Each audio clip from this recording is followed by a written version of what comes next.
In terms of the donations that you said you received before being in the position in question, do you feel you could have been clearer making that public what you received? Yes, that is being transparent because under the law, I received those amounts before the campaign and election period. That is why I treated them as donations. And my donors even paid the donors tax, and these are all legal.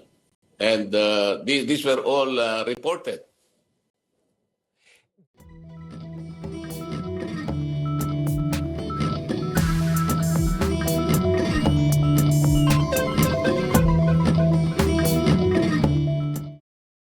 Major roads have been blocked off in the Philippine capital as thousands of protesters make their feelings felt. Frustrations have been steadily rising as a series of corruption scandals and other political upsets continue to break public trust in the government. We can cross live now to the senator in question, Mr. Rodante Marcoleta. Thank you, sir, for your time today. The government has accused you of accepting what it calls illegal campaign donations. What is your response to that charge? That's a fabricated charge. That is not true, because these are campaign donations allowed by our COMELEC or election laws. Why do you think this case has targeted you in particular? Because I am serious in being able to unearth the biggest corruption scandal in this country associated with our flood control projects. I used to hold the chairmanship of a Blue Ribbon committee in the Senate, and I was tasked to do just that. And because there are so many culprits behind this scandal, they will do everything possible to stop me from succeeding in investigating this massive looting of our national treasury.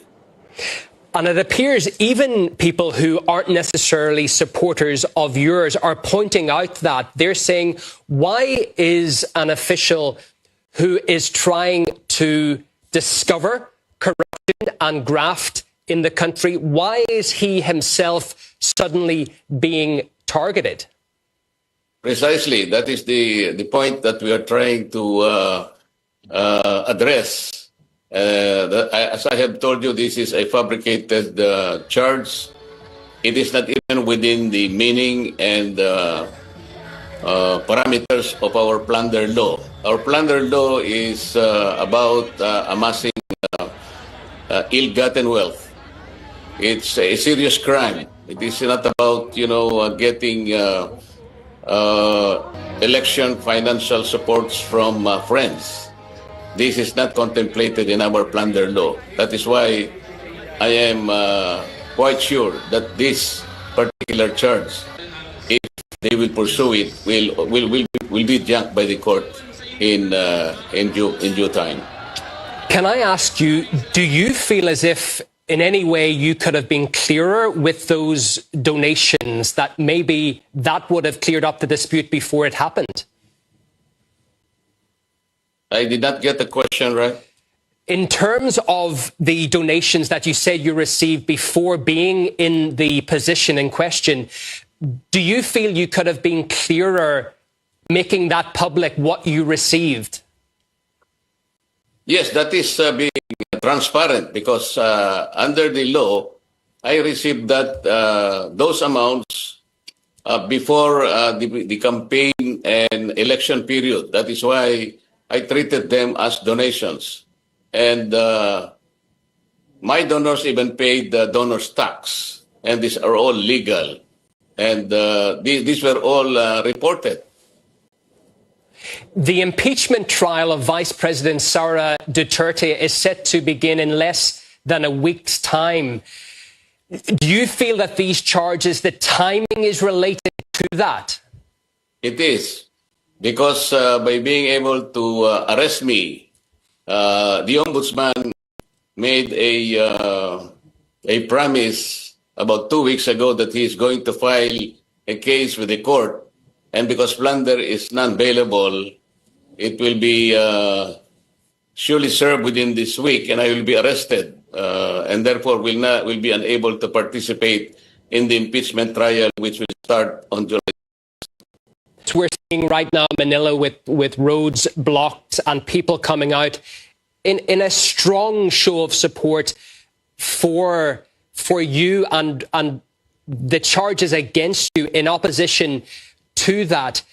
Do you feel that could gather speed? Is that going to get bigger if this continues? I believe so, because the people also know that these charges are fabricated and are harassment suits within the meaning of our domestic laws, and they also cannot see how these charges can be pursued, notwithstanding the several documents already unearthed during our earlier investigation that several of our public officials are complicit and they are behind this massive looting of our national treasury. Are you personally nervous, sir, about this case against you and what it could mean if a court finds you guilty? I am very sure that the court will not find me guilty because, as I said, these are all fabricated cases, and they are not within the meaning, within the contemplation, and within the parameters of our plunder law. They are private funds, and they have nothing to do with ill-gotten wealth. They have nothing to do with public funds, with public project or public contracts to which I am not responsible. And just to finish, sir, can I ask you for your overall thoughts on the political climate right now in Manila? It seems particularly divisive. Is that how you would characterize it? Yes, because the people would like to know the real culprits. They wanted to make these people accountable in this largest scandal that has transpired in our country, and it seems that the powers that be are not serious in looking into this problem. That's why the people are anxious, the people are angry, and the people are quite expecting too much from this government. But it seems that governance is not really operating in this country. Well, there certainly does appear to be a very strong show of support for you and that case. Thank you so much for coming on the programme and sharing your view with us, Mr. Rodante Marcoleta, Philippine Senator. Thank you, Eunan. Thank you very much. Second time. Thank you. OK, that is where we leave the news wrap for now. But RT's flagship programme, The Sanchez Effect, is just about to get going. Catch Rick for that in moments.